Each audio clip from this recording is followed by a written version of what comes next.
வணக்கம். நியூஸ் 7 தமிழின் இந்த சிறப்பு நேர்காணல் நிகழ்ச்சிக்கு உங்களை மிகுந்த அன்போடு வரவேற்கின்றேன். தமிழகத்தினுடைய அரசியல் களம் மிகவும் பரபரப்பான தருணங்களை நோக்கி நொடிக்கு நொடி திருப்பங்களோடு நகர்ந்து கொண்டிருக்கக்கூடிய நிலையில் இந்த தமிழக அரசியல் கள நிலவரம் குறித்து நம்மோடு இந்த சிறப்பு நேர்காணலில் பங்கேற்கிறார் முன்னாள் சட்டப்பேரவை உறுப்பினரும் தமிழக வாழ்வுரிமை கட்சியினுடைய தலைவருமான திரு வேல்முருகன் அவர்கள்.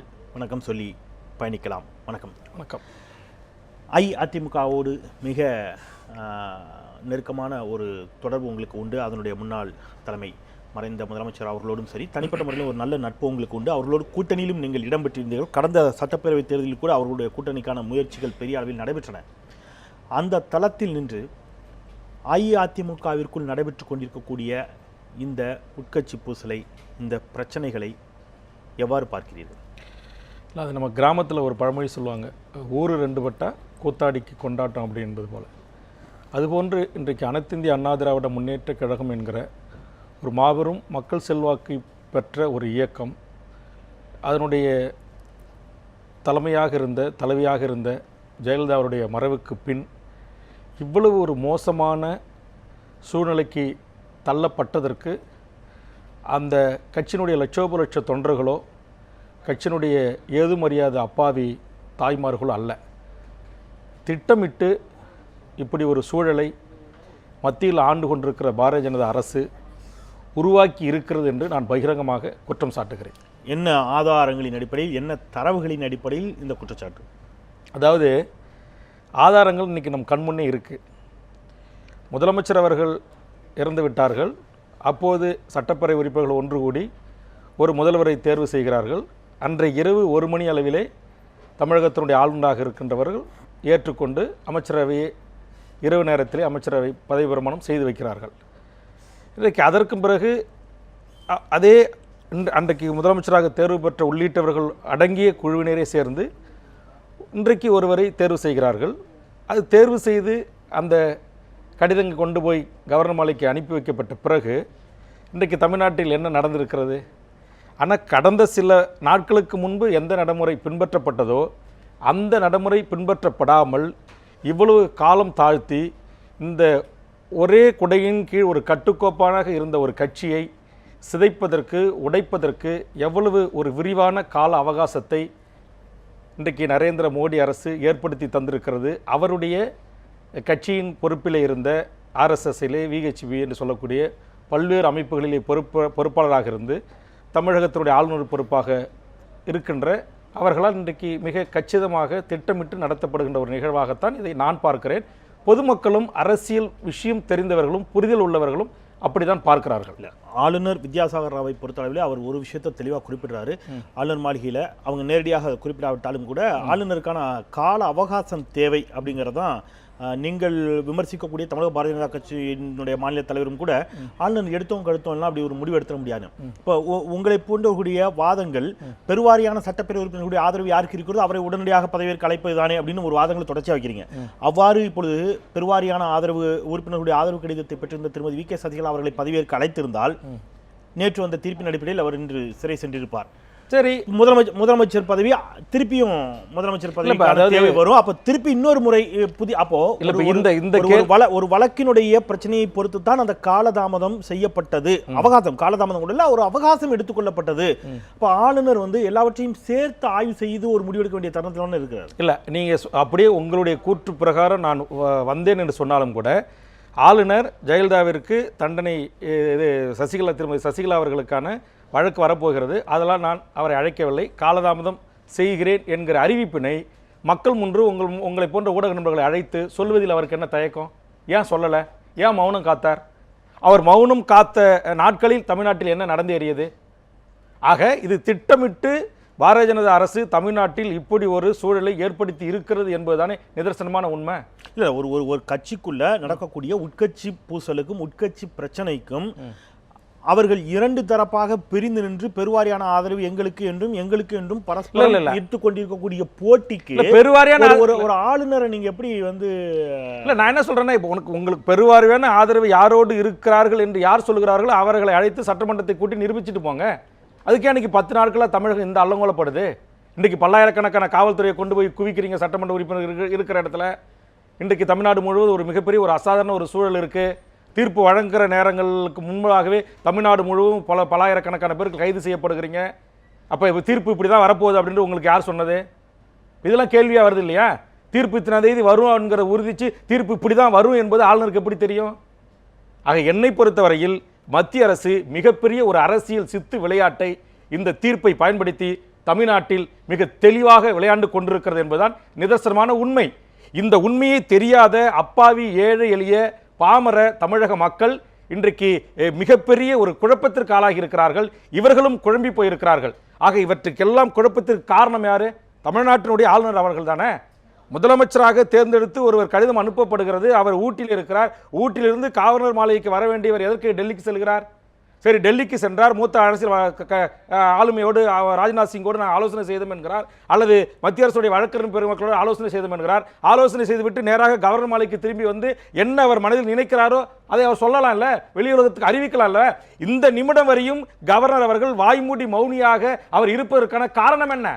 உங்களுக்கு நினைவிருக்கும் நினைக்கிறேன் திரு வேல்முருகன், ஆளுநர் சென்னை வந்த பிறகு ஆளுநர் மாளிகையில் திரு ஓபிஎஸ் அவர்களும் அவரை சென்று சந்திக்கிறார்.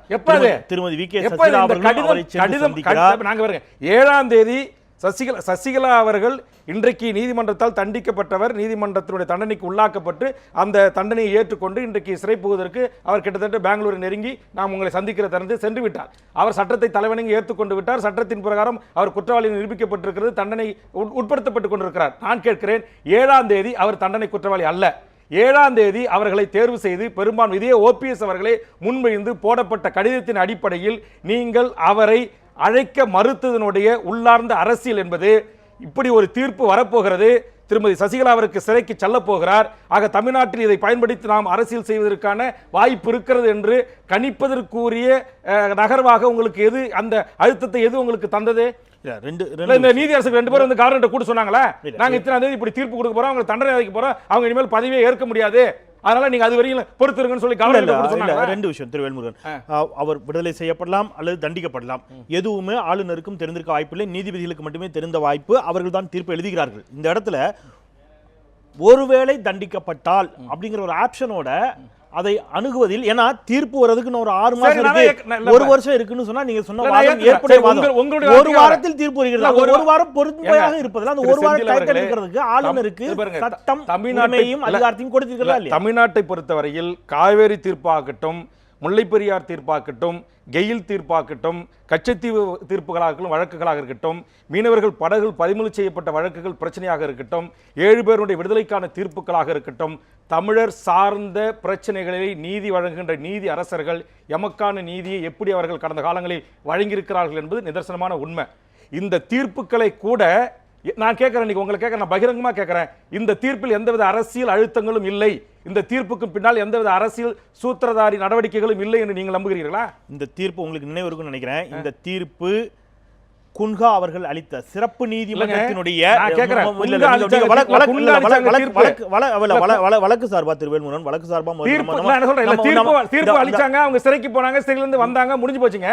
நான் சொல்ல வருது சரி, இப்போ உங்களுடைய வார்த்தைக்கு வரேன். சசிகலா இன்றைக்கு குற்றவாளி நிரூபிக்கப்பட்டு உச்சநீதிமன்ற தீர்ப்பு வழங்கிட்டாங்க. அவர்கள் வந்து இன்னைக்கு அதற்கு பிறகு எடப்பாடி பழனிசாமி என்ற ஒருவரை தேர்வு செய்து இன்றைக்கு அந்த கட்சி கடிதம் கொடுத்து ஆளுநருக்கு அதன் மீது நீங்கள் உங்களுடைய மெஜாரிட்டியை நிரூபியுங்கள் என்று சொல்வதற்கு ஏன் கவர்னர் அவர்கள் முன்வரவில்லை? சரி, இல்ல ஓபிஎஸ் கிட்ட மெஜாரிட்டி இருக்குன்னு உங்களுக்கு கடிதம் கொடுத்திருக்காரா? ஓபிஎஸ் என்னை பதவியேற்க அழைங்கள் என்று கொடுத்திருக்காரா? ஏன் மௌனம் காக்கிறீர்கள்? தமிழ்நாட்டில் இங்கு மிகப்பெரிய ஒரு சட்ட ஒழுங்கு பிரச்சனை ஏற்பட வேண்டும், அதை பயன்படுத்தி பாரதிய ஜனதா அரசியல் லாபம் அடைய வேண்டும் என்கிற நோக்கத்தை தவிர உங்களுக்கு என்ன நோக்கம் இருக்கிறது? இன்றைக்கு இந்திய நாட்டுடைய இணையமைச்சராக இருக்கிற ராதாகிருஷ்ணன் அவர்கள் துள்ளி எம்பி குதித்து பேசுகிறார். தமிழ்நாட்டில் திராவிட கட்சிகள் இனிமேல் தலை தூக்கவே முடியாமல் அழித்து விட்டோம், ஒழித்து விட்டோம் என்று பேசிக்கிறீர்களா இல்லையா? உங்கள் ஈசன் தொலைக்காட்சியில் நேரடி ஒளிபரப்பு செய்திருக்கிறீர்களா இல்லையா? இன்றைக்கு கோயம்புத்தூர் தமிழிசை என்ன பேசிக் கொண்டிருக்கிறார்? ஹெச் ராஜா என்ன பதிவு செய்து கொண்டிருக்கிறார்? ஆக இந்த அறிவிப்புகளுக்கும் இந்த பேச்சுகளுக்கும் பின்னால் என்ன இருக்கிறது? என்னை பொறுத்தவரையில் ஊழல்வாதிகளுக்கு யாருக்கு நான் வக்காலத்து வாங்கி பேசல. ஊழல் செய்திருக்கிறார்கள், தண்டிக்கப்பட வேண்டியவர்கள் தண்டிக்கப்பட்டிருக்கிறார்கள், சிறைப்படுத்தப்பட்டிருக்கிறார்கள், அது வேறு விஷயம். ஆனால் ஒரு ஜனநாயக ரீதியான மரபு ரீதியாக ஆண்டாண்டு காலமாக இந்தியாவின் அனைத்து மாநிலங்களும் கடைபிடிக்கப்பட்டு வருகின்ற ஒரு நடைமுறையை இந்திய நாட்டின் அரசால் கவர்னராக நியமிக்கப்பட்ட நம்முடைய ஆளுநர் அவர்கள் அந்த கடமையை நிறைவேற்ற தவறுகிறார். ஏன் வாய் திறக்க மறுக்கிறார்? நீங்கள் இந்திய நாட்டினுடைய மரபு என்று குறிப்பிடுவது சட்டப்பேரவை உறுப்பினர்கள் எல்லாம் ஒரு தனியார் விடுதியில் அடைத்து வைத்திருப்பது இல்லையா? எந்த மாநிலத்தை அடைக்கல? நான் கேட்கிறேன். இதே ஜெயனி பிரிகின்ற போது வயன்கள்ல வெளி ஊட்டி கடத்திட்டு போலியா, பெங்களூர் கடத்திட்டு போலியா? அன்னைக்கு இது போல பிரச்சனை வந்துச்சா?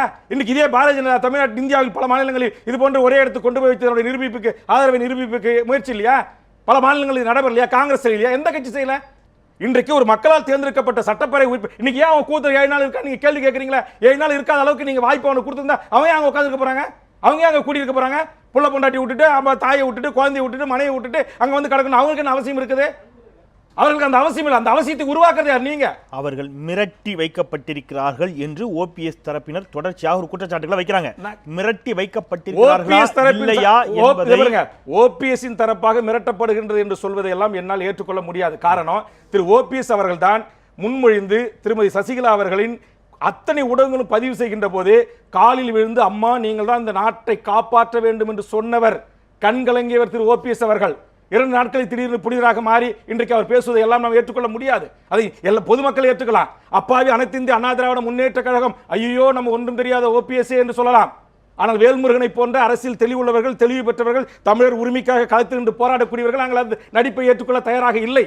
இங்கு யார் நடித்தாலும் ஓபிஎஸ் நடிக்கிறார். ஓபிஎஸ் மட்டுமல்ல, இந்த தமிழ்நாட்டு அரசியலில் அதிமுகவில் நடித்தாலும் ஓபிஎஸ் நடித்தாலும் யார் நடித்தாலும் நடிப்பை நாங்கள் ஏற்றுக்கொள்ள முடியாது. 2 நாளைக்கு முன்னே ஒரு நாட்டுடைய முதலமைச்சராக இருக்கிற உங்களை மிரட்டி அவர்கள் கையெழுத்து வாங்குகிறார்கள் என்று சொன்னால் அதற்கு கையெழுத்து போட்டுவிட்டு 48 மணி நேரம் கழித்து என்னை மிரட்டினார்கள் என்று சொல்லுகிறீர்கள் என்று சொன்னால் உங்களை சொல்ல வைத்தவர்கள் யார்? ஏன் மிரட்டி கையெழுத்து வாங்கிவிட்டு அடுத்த நிமிடங்களிலே அனைத்து பத்திரிகைகளை அழைத்து உங்களால் சொல்ல முடியவில்லை? அது ஒரு நாட்டுடைய முதலமைச்சர் அவர்கள் என்னை மிரட்டி கையெழுத்து கேட்கிறார்கள் என்று தூக்கி எறிந்து விட்டு வந்து பத்திரிகையாளர்களை சந்திக்க முடியவில்லை, மக்களிடத்தில் செல்ல முடியவில்லை. மக்களிடத்தில் நீங்க என்ன சொல்றீங்க? ஓபிஎஸ் வந்து புனிதா கூட என்ன சொல்றாரு? நான் வந்து போயஸ் இல்லத்தை அரசுடைமை ஆக்குறேன். நான் கேட்கிறேன், ஓபிஎஸ் அவர்கள் உண்மையே இந்த மண்ணையும் இந்த மக்களையும் நேசித்திருந்தால் என்ன சொல்லியிருக்கணும்? எனக்கு கிடைக்கிற இந்த வாய்ப்பை கிடைத்து நான் அனைத்து டாஸ்மாக் கடைகளையும் ஒரே நாளில் மூடுவேன், கச்சத்தீவை மீட்டு தருவேன், 7 பேரை விடுதலை செய்வேன், இந்திய அரசு எவ்வளவு அதிகாரத்தை பயன்படுத்தி என் ஆட்சி டிஸ்மிஸ் செய்ய முயற்சி எடுத்தாலும் அதற்கு நான் ஒருபோதும் செவிசாய்க்க மாட்டேன், மக்களோடு நிற்பேன், மாணவர்களோடு நிற்பேன் சொல்லியிருக்கணுமா இல்லையா? இன்றைக்கு ஜெயலலிதாவுடைய சாவில் மர்மம் இருக்கிறது, பணியில் இருக்கிற உச்சநீதிமன்ற நீதிபதியை கொண்டு விசாரணைக்கு உத்தரவிடுவேன் என்று சொல்லுகின்ற ஓபிஎஸ் அவர்கள் ஏன் அன்னைக்கு சொல்லல? நாங்க எல்லாம் போன போது எங்களை பார்க்க விடலையே, உங்களையும் பார்க்க விடல, இன்னைக்கு சொல்றீங்களா? ஏன் அன்னைக்கு சொல்லல? அப்ப நீங்கள் மட்டும் இன்றைக்கு புதிதாக உங்களை காட்டிக் கொள்வதற்கு அப்பாவி அனைத்து இந்திய அண்ணா திராவிட முன்னேற்ற கழகத்தின் தொண்டர்களின் ஆதரவை பெறுவதற்கு நீங்கள் சொல்லுகின்ற இந்த கருத்தை ஒரு காலத்திலும் ஏற்றுக்கொள்ள முடியாது. ஜெயலலிதாவை இன்றைக்கு எப்படி அங்கு அந்த சாவில் மர்மம் இருக்கிறது என்று உலகத் தமிழர்கள் அனைவராலும் பேசப்படுகிறதோ அதற்கு எப்படி திருமதி சசிகலா அவர்கள் இன்றைக்கு குற்றச்சாட்டுக்கு உள்ளாக்கிறார்களோ அதில் எல்லளவும் குறையில்லாத குற்றச்சாட்டுக்கும் உரியவர் தான் திரு ஓ பன்னீர்செல்வம் அவர்கள். சசிகலா எந்த தவறை செய்தார்களோ அதை தவறு தான் இவரும் செய்தாங்க. இன்னைக்கு கவர்னர்ல இருந்து மத்திய அமைச்சர்கள் இருந்து திருமதி ராகுல் காந்தியிலிருந்து தமிழ்நாட்டுடைய அத்தனை அரசியல் கட்சி தலைவர்களும் போனார்கள். சசிகலா செய்த மிகப்பெரிய தவறு என்ன? அவங்க இந்த தலைவர்களையும் உங்களை போன்ற ஊடக நண்பர்களையும் பார்ப்பதற்கு முதலமைச்சரை சென்று சந்தித்து பார்ப்பதற்கு அவர் உடல்நிலை எந்த நிலையில் இருக்கிறார் என்று அனுமதித்திருக்க வேண்டும். அவர் இன்னைக்கு அனுமதிக்கல. இவரும் கூட இருந்து அதுக்கு அனுமதிக்காத எல்லா ஒத்துவாசையும் சன்னிட்டு இன்னைக்கு வந்து ஐயோ என்னையே உள்ள உடல் அப்படின்னு சொன்னா நம்புற மாதிரி இருக்கா? நான் கேட்கிறேன், அன்னைக்கு உங்களை முதலமைச்சராக தேர்வு செய்து உங்களை ஆட்சி அதிகாரத்தில் உட்கார வைக்கும் போது திருமதி சசிகலா அவர்கள் மீது ஊழல் வழக்கு இல்லையா? ஊழல் குற்றச்சாட்டுக்கு உள்ளாகலையா? இந்த வழக்கில் அவர்கள் விடுதலை வழக்கில் இப்படி தண்டனை வரப்போகிறது, அது எப்படி வேணாலும் வரலாம் என்பது உங்களுக்கு தெரியாதா? உங்களை முதலமைச்சராக தேர்வு செய்து அரியாசனத்தில் அமர வைக்கின்ற வரையில் மன்னார்குடி கும்பல் மாபியா கும்பலா உங்களுக்கு தெரியல, இன்னைக்கு தெரியுது. ஆனா வேல்முருகன் போன்றவர்களுக்கு தவறு செய்தவர்கள் என்னைக்கு அது மன்னார்குடி கும்பலாக இருந்தாலும் ஓபிஎஸ் கும்பலாக இருந்தாலும் அது வேற எந்த கும்பலாக இருந்தாலும் எங்களுடைய மக்கள் பணத்தை சுரண்டியவர்கள் கொள்ளையடித்தவர்கள் குற்றவாளிகள் என்பதில் நாங்கள் உறுதியாக இருக்கிறோம். ரொம்ப எளிமை வேல்முருகன், நீங்க ரொம்ப உணர்வு வைப்பட்டு உங்களை வாதங்களை வைக்கிறீங்க, அது இருக்கட்டும். ஆனா ரொம்ப எளிமையான ஒரு கேள்வி, தமிழக பாரதிய ஜனதா கட்சி தமிழகத்தில் தன்னை வலுப்படுத்திக் கொள்ள வேண்டும் என்று சொன்னால், பாரதிய ஜனதா கட்சி தேசிய தலைமை தமிழகத்தில் பாரதிய ஜனதா கட்சியை வலுப்படுத்த வேண்டும் என்று விரும்பினால் அவர்கள் அதற்கான நகர்வுகளை செய்வார்களே அன்றி ஓபிஎஸ்ஐ முன்னிலைப்படுத்தவோ அல்லது ஓபிஎஸ்ஐ முன்னால் நிறுத்தி அரசியல் ஆதாயம் தேடவோ செய்வது என்பது எந்த இடத்துல பாரதிய ஜனதா கட்சியை இங்கே வலுப்படுத்தும்? இந்த அடிப்படையை கூடவா உணராமல் ஒரு கட்சி செயல்படுங்கிற அளவுக்கு ஒரு சட்டப்பேரவை உறுப்பினராக இருந்த மாதிரியான விமர்சனங்கள் வைத்தா அந்த அடிப்படையை நாங்க தெளிவா உணர்றோம். காவல்துறை அப்பாவி மாணவர்கள் மீதும் மீனவர்கள் மீதும் கொடூர தாக்குதல் நடத்தியதற்கு ஓய்வு பெற்ற நீதிபதியை கொண்டு, அது உயர்நீதிமன்ற நீதிபதியை கொண்டு விசாரணை நடத்தப்படும் என்று உத்தரவிடுகிற ஓபிஎஸ் அவர்கள் ஏன் இதுக்கு மட்டும் ஓய்வு பெற்றோன்னு சொல்லிட்டு உங்கள் சார்ந்த பிரச்சனையை குறித்து விசாரிக்க வரும் பணியில் இருக்கின்ற உச்சநீதிமன்ற நீதிபதியை கொண்டு விசாரணைக்கு உத்தரவிட முதலமைச்சருக்கு அந்த அதிகாரம் இருக்கா? உச்சநீதிமன்றம் கட்டுப்படும் என்பது வேறு விஷயம். வாயால கூட அன்னைக்கு அப்படி சொல்ல வராதவர் இன்னைக்கு இப்படி சொல்கிறார் என்று சொன்னால் இதுல என்ன நம்ம புரிஞ்சுக்க முடியுது? ஒண்ணு. இரண்டாவது, இன்னைக்கு நிதர்சனமான பல்லாயிரக்கணக்கான அப்பாவி அதிமுக தொண்டர்கள், இன்றைக்கு தாய்மார்கள் ஓபிஎஸ் அப்படியே மிகப்பெரிய நல்லவர் வல்லவர்னு சொல்லி போய் நின்னாங்க. ஆனா அந்த நல்லவர் பின்னாடி பல லட்சக்கணக்கான தமிழர்களும் கூடி நின்னாங்க. மாணவர்கள், இளைஞர்கள், இந்த போராட்டத்தில் பங்கெடுத்த சக்திகள் எல்லாம் கூட போய் ஓபிஎஸ் நல்ல மனிதராக இருக்கார வரணும்னு சொன்னாங்க. ஏன்னா அவருடைய உள்ளார்ந்த அரசியல் தெரியாதவங்க வெகுளியா போய் அவர் பின்னாடி நின்னாங்க. அப்படி லட்சக்கணக்கான மக்கள் நின்னவர்களுக்கும் பின்னால் இன்றைக்கு போய் நின்ற மக்களுக்கும் முன்னால் இன்றைக்கு ஓபிஎஸ் ஒருவரை முன்னிறுத்துகிறார். அவர் யார் உங்களுக்கு தெரியுமா? நேற்று மெரினாவில் என்ன காட்சி நடந்தது? தீபா என்பவர் யார்? நான் கேட்கிறேன், ஜெயலலிதா அம்மையாருடைய அண்ணன் மகள் என்பதற்காக நீங்கள் அவரை அம்மா என்று கூட்டு அவருக்கும் நீங்கள் கூட கும்பிடு போட்டு குனிந்து வளைந்து நெளிந்து அவரை முன்னிறுத்தி நீங்கள் பின்னிருந்து அரசியல் செய்ய முன்படுகிறீர்களே, இது உங்களுடைய அரசியலா? இல்லை இது நரேந்திர மோடியின் அரசியலா? யார் அரசியல்? ஓபிஎஸ் அவர்களை தெளிவுபடுத்துங்க. யார் முன்னிறுத்துறீங்க? தீபா யார்? இடஒதுக்கீட்டை பத்தி தமிழ் சமூகத்துடைய இடஒதுக்கீடு தெரியுமா? தந்தை பெரியார்னா தெரியுமா? காரல் மார்க்ஸ்னா தெரியுமா? அம்பேத்கர்னா என்ன தெரியுமா? அந்த அம்மாவுக்கு தமிழ்நாட்டுடைய இடஒதுக்கீட்டு வரலாறு தெரியுமா? பெரியார் பிறந்த பூமியுடைய சூழல் தெரியுமா? இன்னைக்கு இந்த மண்ணுக்கான பிரச்சனை என்ன? இன்னைக்கு 1000 பிரச்சனைகளை என்னுடைய மாணவர் சமூகம் மெரினாவிலும் மதுரையிலும் அலங்காநல்லூரிலும் முன்வைத்தான அந்த கோஷனுடைய முழக்கங்கள் என்னன்னு தெரியுமா? இன்னைக்கு மீத்தன் என்ன தெரியுமா? கெயில் என்ன தெரியுமா? கச்சத்தீவு என்னன்னு தெரியுமா? இன்னைக்கு 120 படகுகள் பறிமுதல் செய்யப்பட்டது குறித்து தெரியுமா? நமக்கு இந்தியாவுக்கு இலங்கைக்கான ஒப்பந்தத்தை பற்றி தெரியுமா? 1 லட்சம் தமிழர்கள் படுகொலை பற்றி தெரியுமா? எதையும் தெரியாமல் நேற்று வரையில் நீங்கள் அமெரிக்காவிலோ பெங்களூரிலோ எங்கேயோ ஒரு சொகுசு அறையில் உட்கார்ந்து கொண்டிருப்பீர்கள். இன்றைக்கு தமிழ்நாட்டில் ஜெயலலிதா என்கிற உங்கள் உறவு இறந்தவுடனே இங்கு ஏற்படுகின்ற அரசியல் இடைவெளியை இந்த நாட்டில் வாழ்கின்ற 7 கோடி தமிழர்களுக்கு எவனுக்கும் நிரப்புவதற்கு அருகது இல்லையா? அது ஓபிஎஸ் ஆக இருக்கட்டும், சசிகலாவாக இருக்கட்டும், வேற எந்த ஒரு மான தமிழாக இருக்கட்டும், இவர்களுக்கு எவருக்கும் அருகது இல்லை என்று சொன்னால் நீங்கள் தான் உங்களை தான் முன்னிறுத்தி நாங்கள் அரசியல் செய்ய வேண்டுமா? அப்போ உங்களை முன்னிறுத்தி அரசியல் செய்ய வந்த மான தமிழர்களை நீங்கள் முட்டாளாக்கிறீங்களா இல்லையா?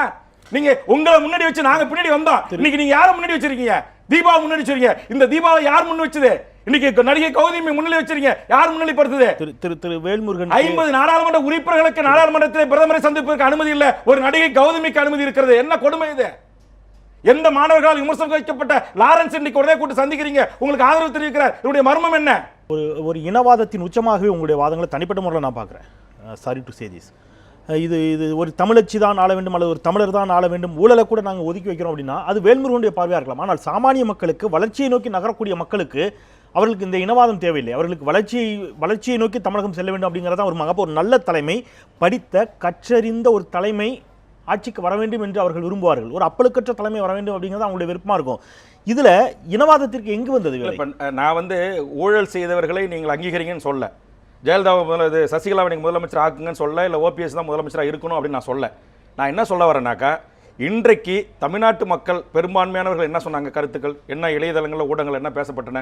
ஓபிஎஸ்க்கு மிகப்பெரிய மக்கள் செல்வாக்கு இருக்கு அப்படின்னாங்க. நான் கேட்குறேன், அந்த மக்கள் செல்வாக்கை கொண்டு இந்த மக்களுக்கு ஊழலற்ற நேர்மையான உண்மையான தூய்மையான ஒரு மக்களுக்கான அரசை நான் நடத்துவேன் என்று ஓபிஎஸ் அவர்கள் தன்னை முன்னிலை நிறுத்தி கொண்டு மக்களை சந்திக்க முன்வாருங்க. அதை விட்டுட்டு தீபா அன்னைக்கு இதே படியில் ஓபிஎஸ் தான் உட்கார்ந்தாரு. தீபா வந்தாங்க, அந்த பொண்ணு பல மணி நேரமாக கத்திட்டு இருந்தாங்க, 12 மணிலேருந்து மறுநாள் வரையிலும் அங்கே உள்ளே சேர்க்கல அப்படின்னு சொல்கிறீங்களே. ஒரு முதலமைச்சரை நீங்கள் கூட்டு சிட்டி கமிஷனை கூட்டு அவங்கள அந்த மலர் வளையம் வைக்க அனுமதிங்கன்னு சொல்கிறதுக்கு அதிகாரம் உங்கள் கையில் இருந்துச்சா இல்லையா? உங்களை தினகரனும் விலங்கு போட்டு தடுத்தாங்களா? ஆக சந்தர்ப்பவாதத்திற்கு ஏற்றவாறு ஒரு மாநிலத்தின் முதலமைச்சர் அவர்கள் பேசுவது என்பது எல்லாரும் ஆமாசாமி போடலாம், வேல்முருகன் போட தயாராக இல்லை. நான் பேசுவது இனவாதம் அல்ல, ஊழலுக்கு ஆதரவானது அல்ல. சசிகலா குற்றம் செய்திருந்தாலும் தண்டிக்கப்பட வேண்டும், ஓபிஎஸ் குற்றம் செய்தாலும் தண்டிக்கப்பட வேண்டும். இன்னைக்கு ஈழத்தில் நடந்த 1.5 லட்சம் மக்கள் இனப்படுகொலை ஆனார்கள். மாணவர்கள், தாய்மார்கள், இளநீ வியாபாரி, சாதாரண இட்லி கடை வியாபாரிகள் தாய்மார்கள் வீதிக்கு போராடினார்கள். தீபா எங்க இருந்தாங்க? என்னுடைய மீனவர்கள் 600க்கு மேற்பட்டவர்களை சுத்தி படுகொலை செய்திருக்கான். இன்னைக்கு எத்தனை மீனவர் கிராமங்கள் எழுவு வந்துச்சு, ஒரு ஆறுதல் சொல்ல வந்தாங்களா எங்க தீபா? என்னுடைய கடலூர் தானே புயலில் அழிஞ்சுது, என்னுடைய மக்களை சேர்ந்து ஒரு ஆறுதல் சொல்ல வந்தாங்களா? இல்ல ஒரு மரக்கன் நட்டு வைக்கிறது வந்தாங்களா? சுனாமி என்கிற ஆழி பேரலை என்னுடைய மீனவ மக்கள் ஆயிரக்கணக்கில் இறந்தார்கள். தமிழ் தாய் தமிழ் நிலம் செத்து சுண்ணாம்பு சுடுகாடு ஆச்சு, கடல்ல முழுவதும் பிணங்கள் மிதங்கின, எழுவூட்டுக்கு வந்து ஆறுதல் சொன்னீங்களா? எங்க வந்தீங்க? இன்றைக்கு சாதிய வன்கொடுமைகள் பல இடத்துல நடக்குது, பல கொலைகள் நடக்குது, அரசியல் கொலைகள் நடக்குது. எங்கேயாச்சும் தாலி இருக்கப்பட்ட குடும்பத்திற்கு சென்று ஆறுதல் சொல்லிருப்பீங்களா? நேற்றுக்கு நீங்கள் இருக்கிற இடத்துக்கு பின்னாடி 10 நிமிடத்தில் பயணம் செய்கிற போரூர் அருகே ஒரு பச்சை குழந்தை 6 வயது குழந்தை கற்பழித்து கொலை செய்யப்பட்டிருக்கிறார். அந்த குடும்பத்துக்கு சென்று ஆறுதல் சொன்னீங்களா?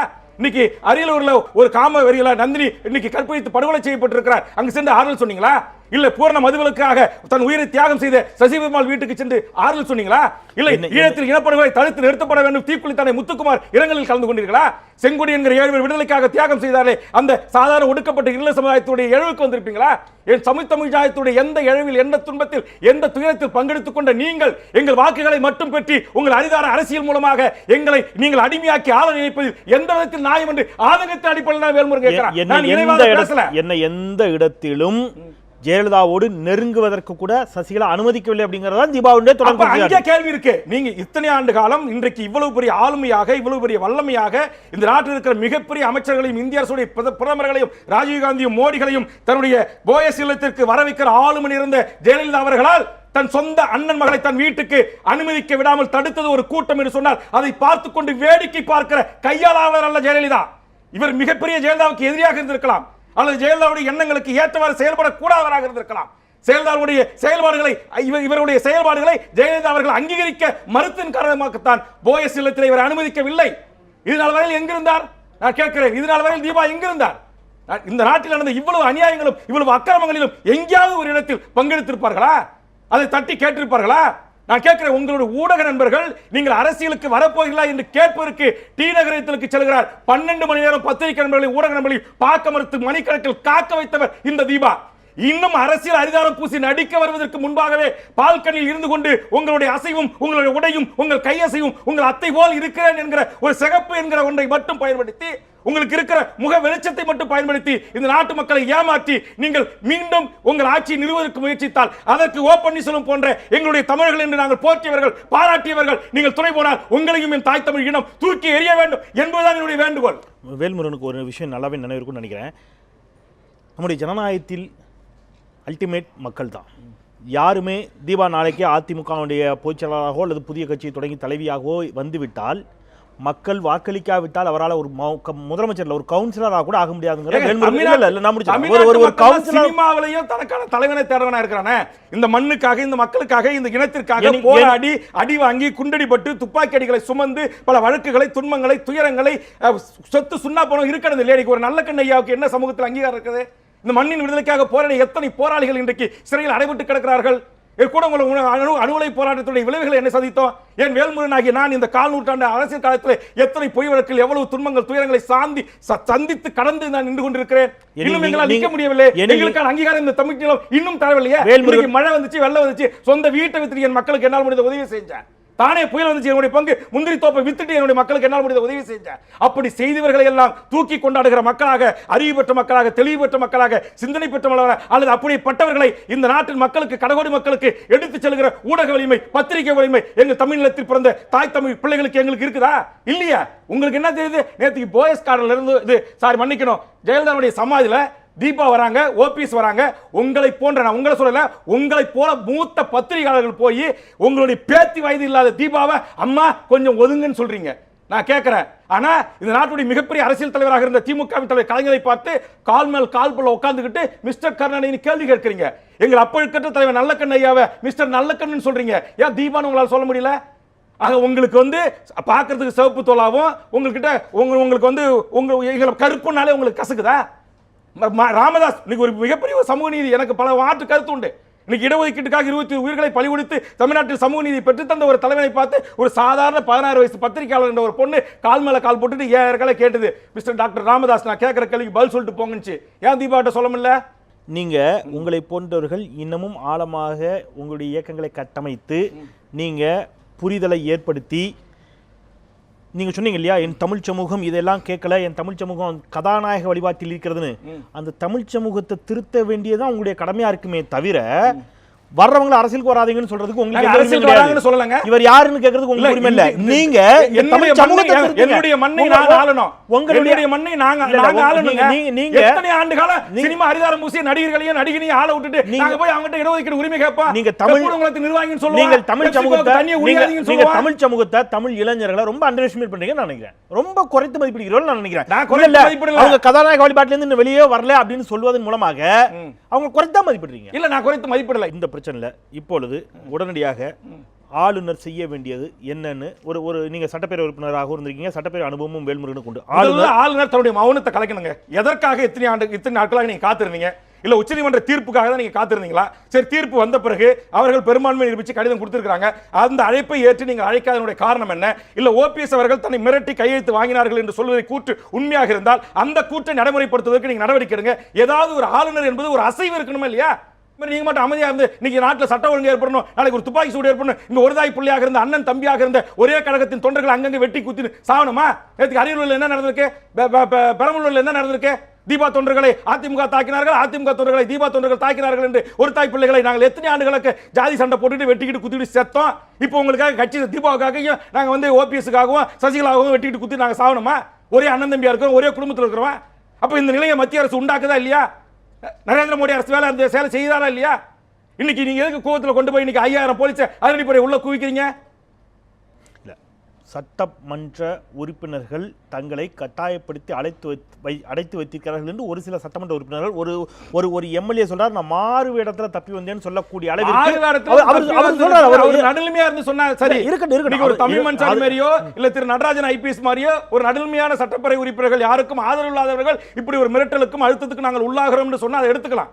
அவர் ஒரு நிலை எடுத்துட்டு நான் ஓபிஎஸ் ஆதரிக்க போறேன், ஓபிஎஸ் அண்ணன் தான் முதலமைச்சர் வரணும் அப்படின்னு சொல்லி ஒரு ஸ்டாண்ட் எடுத்து அந்த அரசியல் செய்யக்கூடியவர்கள் அப்புறம் இப்படி புகார் கொடுக்காத வேற எப்படி கொடுப்பாங்க?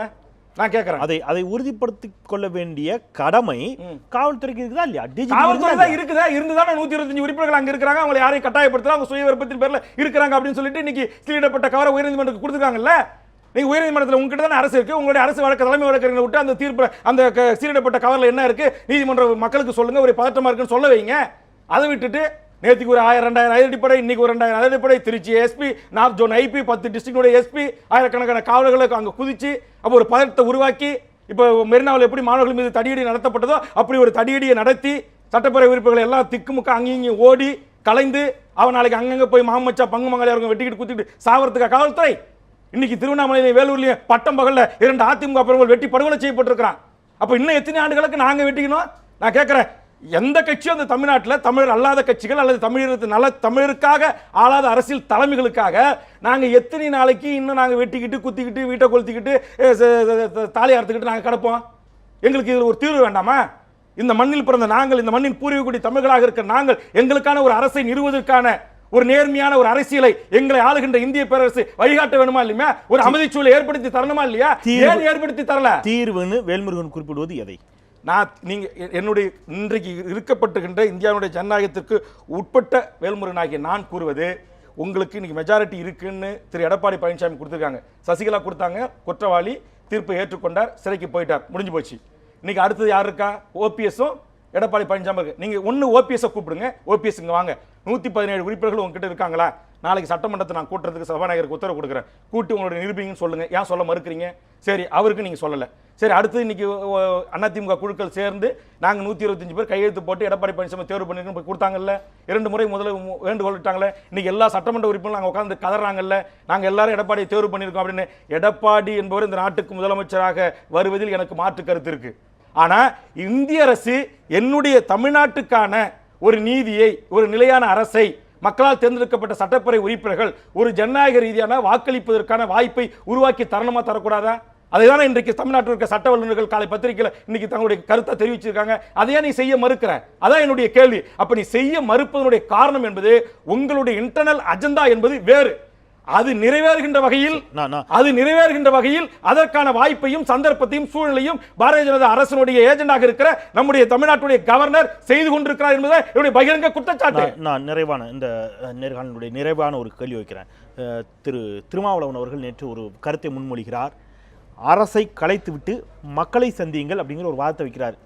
இந்த வாதத்தை வேல்முருகன் ஏற்றுக்கொள்கிறீர்கள்? கண்டிப்பாக நீங்க கவர்னர் இதே மாதிரி நீங்க வந்து ஒரு கலவரம் பிறந்து இங்க இருக்கிற அதிகார எம்எல்ஏக்கள் கொஞ்சம் கொஞ்சமா ரெண்டு பேராவே நீ அங்க போய் ஓபிஎஸ் கொடுத்து ஓபி இன்னைக்கு எடப்பாடி பழனிசாமி இல்ல வேறு ஒருவரை கூட சட்டமன்ற உறுப்பினராக மெஜாரிட்டியாக தேர்வு செய்யாத 117 எண்ணிக்கையை குறைப்பதற்கான அத்தனை கால அவகாசத்தையும் கொடுத்து அதன் மூலமாக ஒரு சட்டம் ஒழுங்கு ஏற்பட்டு அதன் மூலமாக தமிழ்நாட்டில் மிகப்பெரிய ஒரு கலவரத்தை ஏற்படுத்தி ஒரு மிகப்பெரிய கலவரத்திற்கும் இடையில் நீங்கள் அரசியல் ஆதாயம் தேடுவதை காட்டிலும் திருமாவளவன் அவர்கள் கூற்றின் அடிப்படையிலும் இன்றைக்கு பல்லாயிரக்கணக்கான இளைஞர்கள் மாணவர்கள் தங்களுடைய இணையதளங்கள் வாயிலாக வாட்ஸ்அப் முகநூல் வாயிலாக வைக்கிற வேண்டுகோள் என்பது இதுக்கு மேலேயும் நீங்கள் தமிழர்களை நீங்கள் உங்களுடைய அதிகார பலத்தின் மூலமாக தமிழ்நாட்டை நீங்கள் துண்டாட நினைக்காதீங்க. ஜனநாயக ரீதியாக இந்த ஆட்சியை நீங்கள் கவர்னர் அதுக்கு கலைத்து விட்டு நீங்கள் பொது தேர்தலே கொண்டு வரலாம் அப்படின்னு சொல்றாங்க. வேல்முருகன் அதுதான் சொல்றான். ஒன்று, நீ மக்களால் தேர்ந்தெடுக்கப்பட்ட சட்டப்பேரவை உறுப்பினர்கள் தங்கள் ஜனநாயக நாட்டில் யார் முதலமைச்சராக தேர்வு செய்ய வேண்டும் என்கிற வாய்ப்பை உருவாக்கி கொடுங்க. அதை கொடுக்க மாட்டோம், நாங்கள் இந்த ஆட்சியை இங்கே இருக்கக்கூடாது, நாங்கள் நினைக்கிறதா நடக்கணும்னு நினைக்கிறீங்களா? அது ஒரு காலத்திலும் தமிழ்நாட்டில் இப்போது நடப்பதற்கு வாய்ப்பு இல்லை. மீண்டும் தமிழ் மக்களே தங்களுக்கான தலைமையை ஊழலற்ற நேர்மையான நியாயமான கண்ணியமான ஒரு மாசற்ற அரசு இந்த மண்ணில் நிறுவுவதற்கான வாய்ப்பை உருவாக்கி தருவதற்கான பொறுப்பை என் தமிழக மக்களிடத்தில் விடுங்கள். உணர்வுப்பட்ட நிலையில் இன்றைய நேர்காணலில் உங்களுடைய வாதங்கள் இருந்தாலும் கூட அது உங்கள் உணர்வுகள் சார்ந்ததாகவே நியூஸ் தமிழ் தொலைக்காட்சி உங்களுடைய உணர்வுகளுக்கு மதிப்பளித்து இடம் கொடுத்தது. உங்களுடைய தொடர்ச்சியான பணிகளுக்கு மத்தியில் எங்கள் அழைப்பேற்று எங்களோடு இந்த நேர்காணலை நிகழ்த்தி தந்தீர்கள். நன்றி. என்னுடைய ஆதங்கத்தை பல்லாயிரக்கணக்கான இளைஞர்களுடைய மனக்குமுறலை இந்த நியூஸ் தமிழ் தொலைக்காட்சியினூடாக ஒரு கொட்டி தீர்ப்பதற்கு இதில் இருக்கின்ற நல்ல கருத்துக்களை தமிழக இளைஞர்களும் மாணவர்களும் சீர்தூக்கி பார்ப்பதற்கான ஒரு வாய்ப்பை உருவாக்கி தந்த தங்களுக்கும் தங்கள் இனத்திற்கும் என்னுடைய நெஞ்சார்ந்த நன்றி, வணக்கம். இந்த அளவிலே திரு வேல்முருகன் அவர்களோடு கூடிய இந்த சிறப்பு நேர்காணலை நாம் நிறைவு செய்யலாம். பரபரப்பான அரசியல் தருணங்கள், நொடிக்கு நொடி தமிழக அரசியல் சூழல் மாறிக்கொண்டே இருக்கக்கூடிய நிலையில் ஒருவேளை வேல்முருகன் அவருடைய பதிவு செய்யப்பட்ட இந்த நேர்காணல் நீங்கள் தொலைக்காட்சியில் பார்த்து கொண்டிருக்கின்ற பொழுது இதில் வேறு சில மாற்றங்கள் கூட தமிழக அரசியலில் ஏற்பட்டிருக்கக்கூடும் என்றே நான் நம்புகின்றேன். அந்த நம்பிக்கையோடு நான் நிறைவு செய்கின்றேன். மறந்து கொண்டே இருப்பது மக்களின் இயல்பு. அதை மீண்டும் மீண்டும் மீண்டும் நினைவுபடுத்திக் கொண்டே இருப்பது எனது கடமை. மீண்டும் நாளை மற்றும் சில சமூகம் சார்ந்த பிரச்சனைகளோடு மற்றொரு நிகழ்ச்சியில் உங்களை சந்திக்கின்றேன். நான் செந்தில். நன்றி.